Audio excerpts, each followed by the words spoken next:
sideed dameer oo ay leedahay Embo Michele ayaa waxa ay yihiin waxa uu qaalisanay haysato waana meesha qoyska noloshu ka helo waxay u adeegsadaan in alaabta ku rartaan tuulo yar oo qoyga ka xigta xarunta dalka Koonfur Afrika.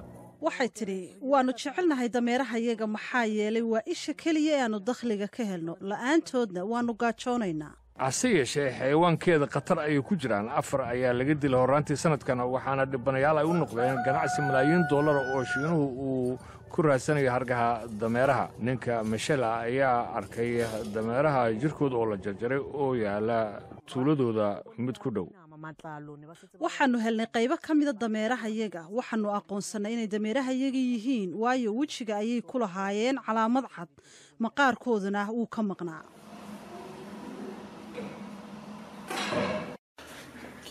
ururka ka hortagga cadowtinimada xayawaanka lagula kaco ayaa sanadkii hore waxa uu qabtay 1,000 harag oo loo sii waday dalka Shiinaha sidaasna waxaa sheegtay Enfo Mokena oo ka tirsan ururkaasi.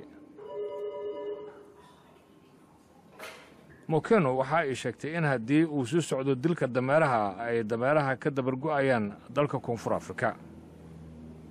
2 sano gudahood ma jiraan wax dameer ah dalka South Africa. dadka ilaalinta xayawaanka u dhaqdhaqaaqa ayaa waxa ay sheegeen in intii karaankooda ay ilaalinayaan xayawaanka nugul. Xarunta Highveld Horse Care ayaa waxa ay badbaadisaa oo ay xanaanaysaa dameeraha dhibta loo geysto. Ashley Ness oo sarkaal xanaanada xayawaanka ka shaqeysa ayaa sheegtay in haragga dameeraha lagu kala iibsado in ka badan $500. dalabkan waxa ay sheegtay in uu kor u qaaday qiimaha dameeraha ee suuqada lagu kala iibsado. runtii waxay leeyihiin dabeecadahooda gaarka waxaanay noqon karaan qayb ka mida qoyska.